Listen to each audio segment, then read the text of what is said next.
50 anos depois. Episódios da história do cristianismo no século II. Romance ditado pelo Espírito Emmanuel, psicografado por Francisco Cândido Xavier.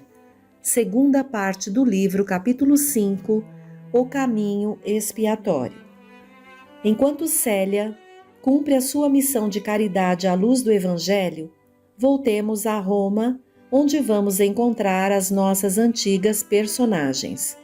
10 anos haviam corrido na esteira infinita do tempo, desde que Elvídio Lúcio e família haviam experimentado as mais singulares viravoltas do destino. Apesar de dissimularem as amarguras no meio social em que se agitavam, Fábio Cornélio e família sentiam o coração inquieto e angustiado, desde o dia infausto em que a filha mais moça de Alba Lucínia se ausentara para sempre pelas injunções dolorosas do seu desditoso destino. Na intimidade comentava-se às vezes o que teria sido feito daquela que Roma relembrava tão somente como se fora uma querida morta da família. A esposa de Elvídio, essa, remoía os mais tristes padecimentos morais, desde a manhã fatal em que fora cientificada dos fatos ocorridos com a filhinha. Nos seus traços fisionômicos, Alba Lucínia não apresentava mais a jovialidade franca e a espontaneidade de sentimentos que sempre deixara transparecer nos dias felizes em que o seu semblante parecia prolongar indefinidamente as linhas graciosas da primeira mocidade.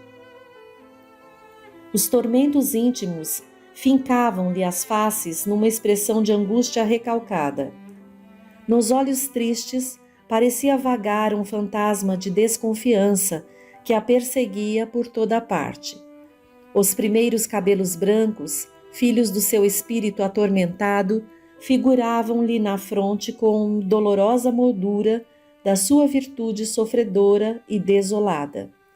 Nunca pudera esquecer a filha idolatrada, que surgia no quadro da sua imaginação afetuosa, errante e aflita sob os signos tenebrosos da maldição doméstica.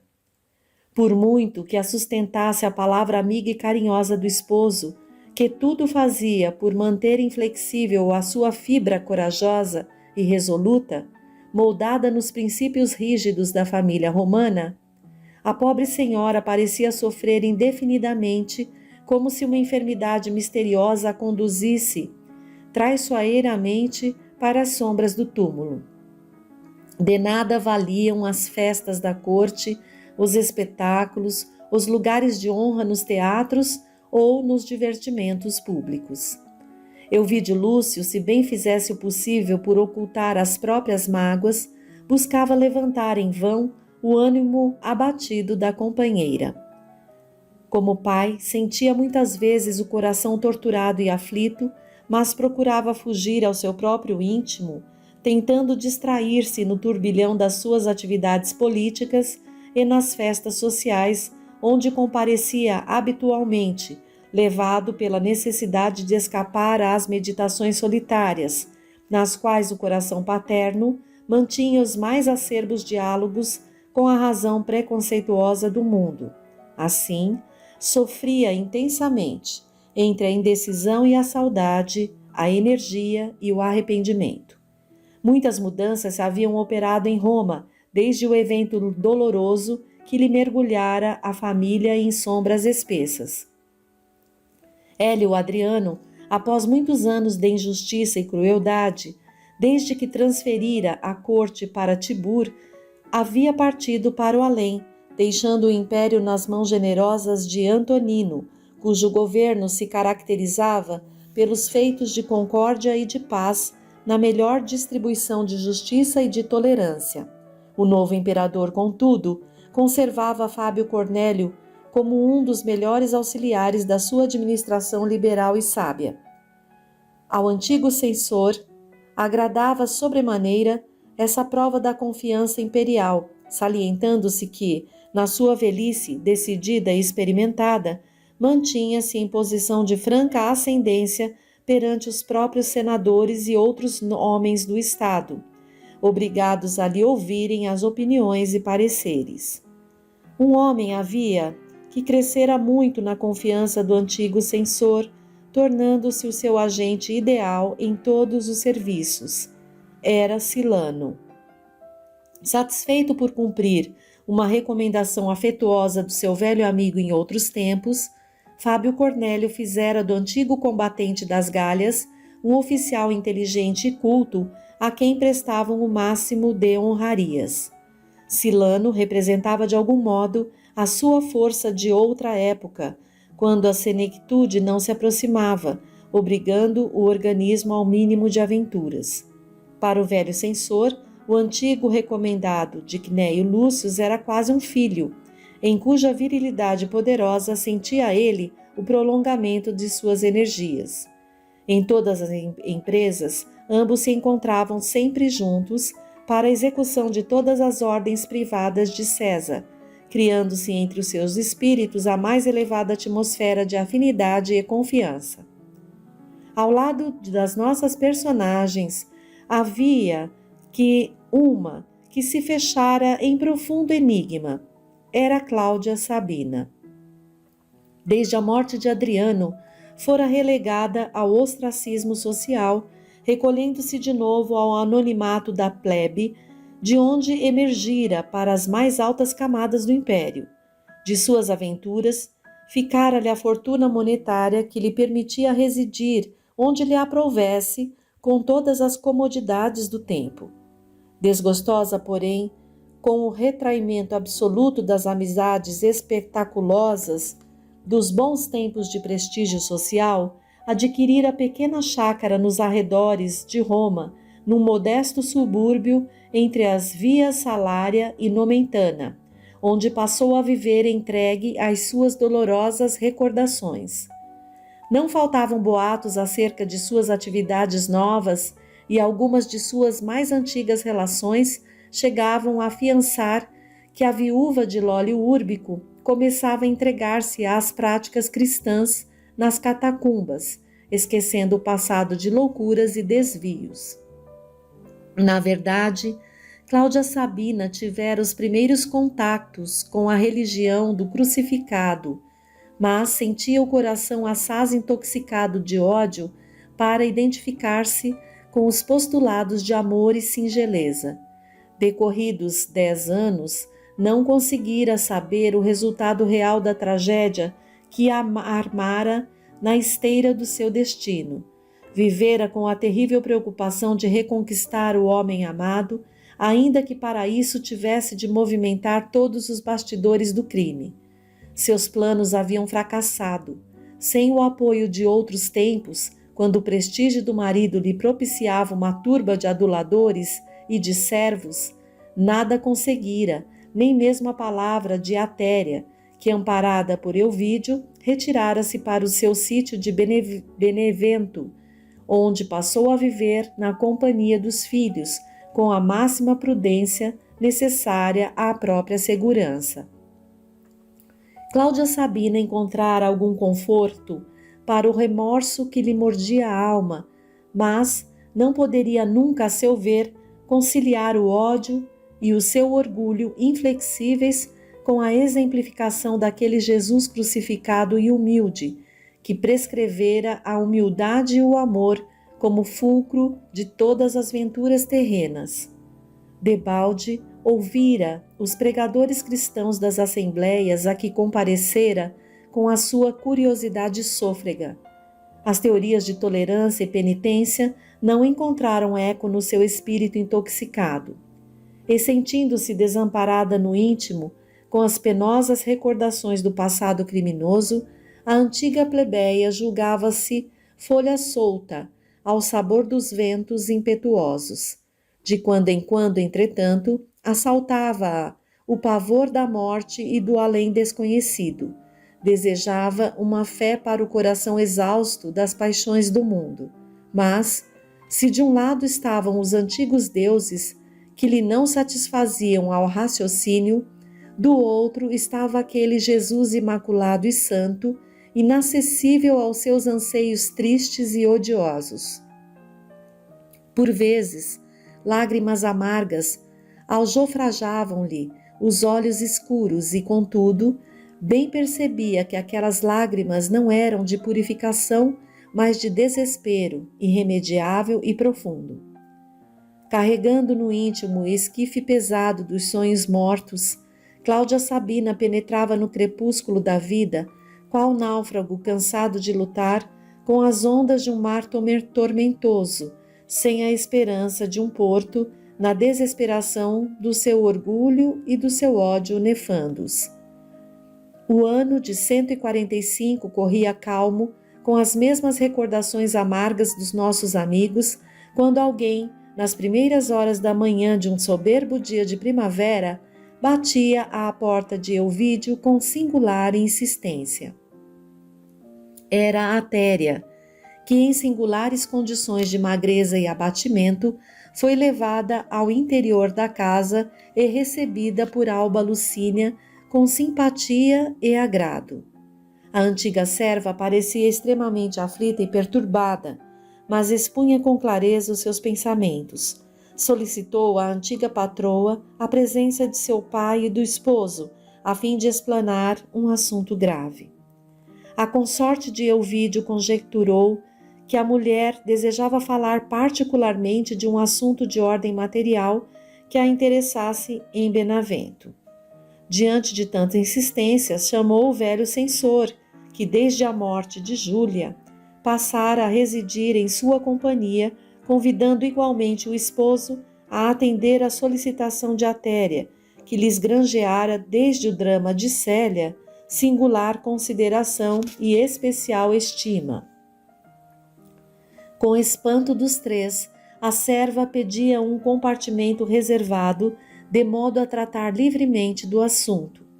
Fábio e Elvídio julgaram-na demente, mas a dona da casa os convidou a acompanhá-la, a fim de satisfazer o que julgavam mero capricho.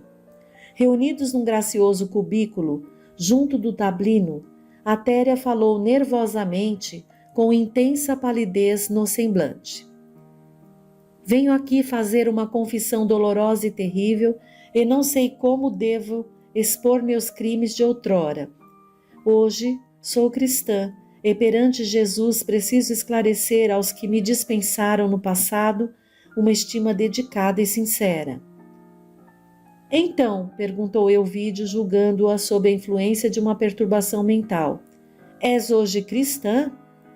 Sim, meu senhor, respondeu de olhos brilhantes, enigmáticos, como que tomada de resolução extrema. Sou cristã pela graça do Cordeiro de Deus, que veio a este mundo remir todos os pecadores. Até há pouco preferia morrer a vos revelar meus dolorosos segredos. Tencionava baixar ao túmulo com o mistério terrível do meu criminoso passado, mas, de um ano a esta parte, assisto às pregações de um homem justo que, nos confins de Benevento, anuncia o reino dos céus com Jesus Cristo, induzindo os pecadores à reparação de suas faltas. Desde a primeira vez que ouvi a promessa do Evangelho do Senhor, sinto o coração ingrato sob o peso de um grande remorso. Além disso, ensina Jesus que ninguém poderá ir a Ele sem carregar a própria cruz de modo a segui-lo. Minha cruz é o meu pecado. Hesitei em vir, receosa das consequências desta minha revelação, mas preferi arrostar com todos os efeitos de meu crime, pois somente assim presinto que terei a paz de consciência indispensável ao trabalho do sofrimento que hão de regenerar minha alma. Depois da minha confissão, matai-me se quiserdes.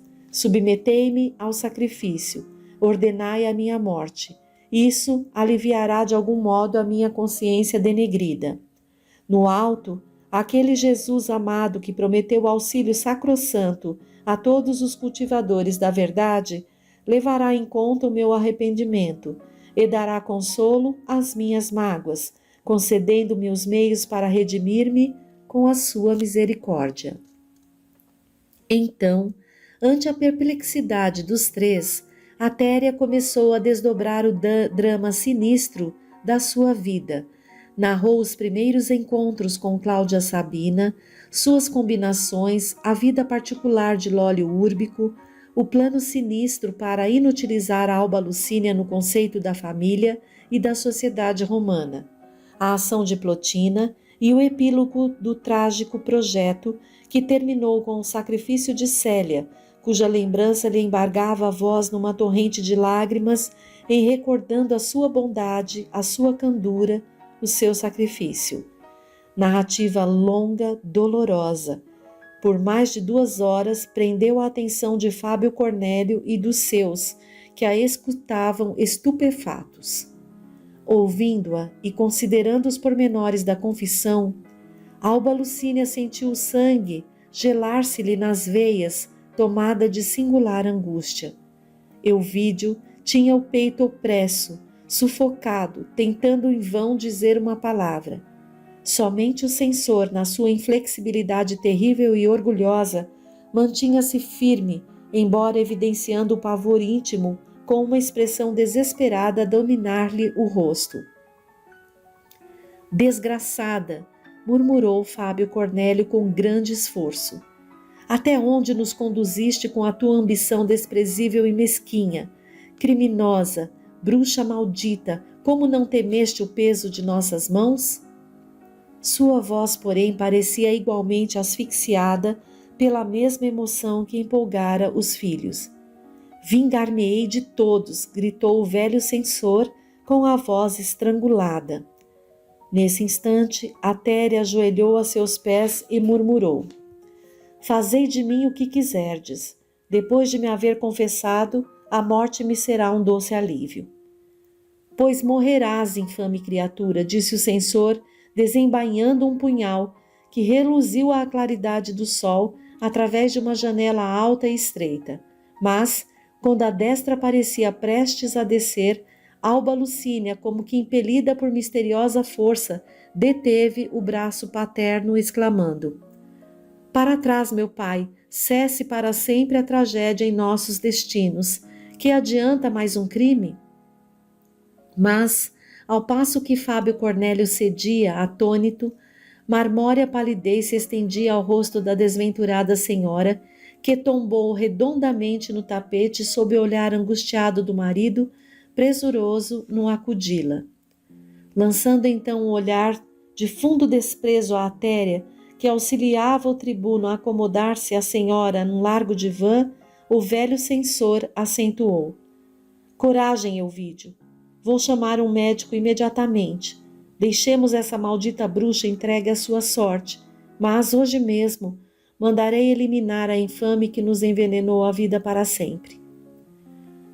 Euvídio Lúcio desejava falar, mas não sabia se devia aconselhar ponderação ao sogro impulsivo ou socorrer a esposa, cujos membros estavam frios e rijos, em consequência do traumatismo moral. Amparando Alba Lucínia no divã, enquanto Atéria se dirigia ao interior para tomar as providências primeiras, Euvídio Lúcio viu o sogro ausentar-se pisando forte. Por mais que fizesse, o tribuno não conseguiu coordenar ideias para resolver a angustiosa situação. Levada ao leito, Alba Lucínia parecia sob o império de uma força destruidora e absoluta, que não lhe permitia recobrar os sentidos. Debalde, o médico administrava porções e preconizava ungüentos preciosos. Fricções medicamentosas não deram menor resultado. Apenas os movimentos convulsos do pesadelo acusavam a pletora de energias orgânicas. As pálpebras continuavam cerradas e a respiração opressa, como a dos enfermos prestes a entrar em agonia. Enquanto Euvídio Lúcio se desdobrava em cuidados e procurava tranquilizar-se, Fábio Cornélio dirigiu-se ao gabinete e, chamando Silano em particular, falou-lhe austero: Mais que nunca, preciso hoje da tua dedicação e dos teus serviços. Determinai, exclamou o oficial pressuroso. Necessito hoje de uma diligência punitiva para eliminar uma antiga conspiradora do império. Há mais de 10 anos observo-lhe as manobras, porém só agora consegui positivar os seus crimes políticos e resolvi confiar-te mais essa tarefa de singular relevância para a minha administração. Pois bem, exclamou o rapaz serenamente, dizei do que se trata e cumprirei as vossas ordens com zelo de sempre. Levarás contigo Lídio e Marcos, porquanto necessito auxiliar-te com 2 homens de inteira confiança. E em voz discreta indicou ao preposto o nome da vítima, sua residência, condições sociais e tudo quanto pudesse facilitar a execução do sinistro mandado. Por fim, acentuou com a voz cavernosa: mandarei que alguns soldados cerquem a chácara de modo a prevenir qualquer tentativa de resistência dos fâmulos. E depois de ordenares a abertura das veias dessa mulher infame, dirás que a sentença parte de minha autoridade em nome das novas forças do império. Assim o farei, retrucou o emissário resoluto. Trata de agir com a maior prudência. Quanto a mim, volto agora à casa onde reclamam a minha presença. À tarde, estarei para saber do ocorrido. Enquanto Silano arrebanhava os auxiliares destinados à empresa, Fábio Cornélio regressava ao lar, onde baldos se faziam todos os recursos médicos para despertar a Alba Lucínia do seu torpor estranho. Movimentando todos os servos, Elvídio Lúcio tudo fazia para despertar a companheira. Como louco, seu coração diluía-se amargamente em torrentes de lágrimas, e era improficuamente que recorria às promessas silenciosas aos deuses familiares. Enquanto Atéria se sentava humildemente à cabeceira da antiga patroa, o tribuno desdobrava-se em esforços inauditos, e Fábio Cornélio passeava de um lado para o outro, agitado, no interior de um gabinete próximo, ora esperando as melhoras da enferma, ora contando as horas, a fim de conhecer o resultado da comissão sinistra. Com efeito de tarde, o emissário do censor, rodeado de soldados e dos 2 companheiros de confiança, que deveriam penetrar na residência de Cláudia, chegaram ao aprazível sítio, arborizado e florido, onde a antiga plebeia se entregava às suas meditações no doloroso outono de sua vida. A viúva de Lólio Úrbico passara o dia entregue a reflexões amargas e angustiosas, como se uma força misteriosa a dominasse, experimentara as sensações mais tristes e incompreensíveis. Em vão, passeara pelos deliciosos jardins da principesca residência, onde as avenidas graciosas e bem cuidadas se saturavam dos fortes perfumes da primavera. Sentimentos estranhos e intraduzíveis sufocavam-lhe o íntimo, como se o espírito estivesse mergulhado em amaríssimos presságios. Buscou fixar o pensamento em algum ponto de referência sentimental e, todavia, o coração estava indigente de fé, qual deserto atusto. Foi com a alma imersa em penosos cismares, que viu aproximar-se com grande surpresa o destacamento de pretorianos. Tomada de emoção, lembrando-se do que representavam aquelas pequenas expedições de terror noutros tempos, recebeu no seu gabinete o oficial que a procurava, acompanhado de 2 homens espadaltos e atléticos, com os quais trocara significativos olhares. Ao que devo a honra de vossa visita? Perguntou depois de sentar-se, dirigindo a Silano um olhar de curiosidade intensa. Sois, de fato, a viúva do antigo prefeito Lólio Úrbico? Sim, replicou a interpelada com displicência. Pois bem, eu sou Silano Plautius, e aqui estou por ordem do censor Fábio Cornélio, que depois de longo processo expediu a última sentença contra a vossa pessoa, esperando que saibais morrer dignamente, dada a vossa condição de conspiradora do império. Cláudia ouviu aquelas palavras, sentindo que o sangue se lhe gelava o coração, uma palidez de alabastro lhe cobriu a fronte, enquanto as têmporas batiam aceleradamente. Estendeu precipitadamente as mãos a um móvel próximo, tentando utilizar uma grande campainha, mas Silano deteve-lhe o gesto, exclamando com serenidade: é inútil qualquer resistência. A casa está cercada.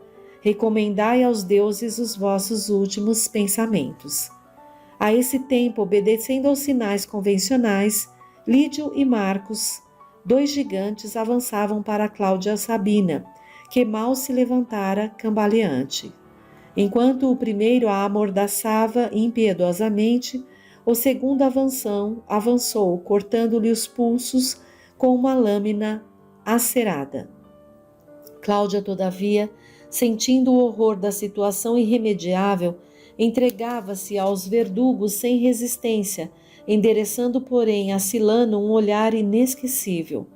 Fosse, contudo, pelo pavor daquele minuto inovidável, ou em vista de qualquer emoção irresistível e profunda, o sangue da desventurada não vazava das veias abertas.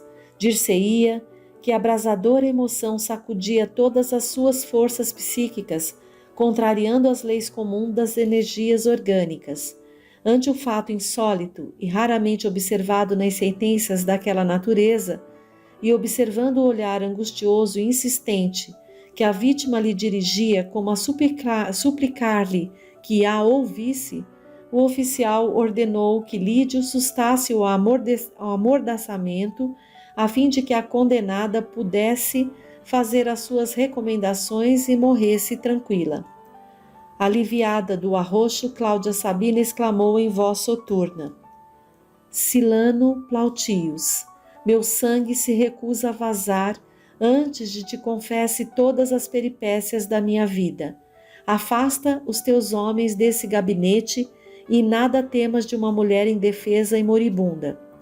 Altamente impressionado, o filho adotivo de Quinéio Lúcius ordenou aos companheiros se retirassem para uma sala próxima, enquanto Cláudia, a sós com ele, atirou-se-lhe aos pés com as veias gotejantes, dizendo amargamente: Silano, perdoa o coração miserável que te deu a vida. Sou tua mãe, desgraçada e criminosa, e não quero morrer sem te pedir que me vingues. Fábio Cornélio é um monstro, odeio-o. Meu passado está cheio de sombras espessas, mas quem te fez hoje um atricida é o mandatário de muitos crimes. O pobre rapaz contemplava a vítima tomado de doloroso espanto. Uma brancura de neve subira-lhe ao rosto, denunciando comoções íntimas. Todavia, se os olhos refletiam ansiedade angustiosa, os lábios continuavam mudos, enquanto a viúva de Lólio Úrbico lhe beijava os pés desfeitas em pranto. Então, era ali que estava o mistério do seu nascimento e da sua vida. Dolorosa emoção dominou-o e Silano prorrompeu em soluços que lhe rebentavam do peito saturado de angústias. Desde a morte de Quinéio, vinha alimentando o desejo de esclarecer o mistério do seu nascimento. Muitas vezes projetou constituir família e sentia-se desarmado perante os preconceitos sociais, pensando no futuro da prole. Em determinadas ocasiões, experimentava o desejo de abrir o pequeno medalhão que o venerando protetor lhe confiara nas vascas da morte e, contudo, um receio atroz da verdade paralisava-lhe os propósitos. Enquanto as mais penosas reflexões lhe obumbravam o raciocínio, Cláudia, de joelhos, contava-lhe detalhe por detalhe a história dolorosa da sua vida.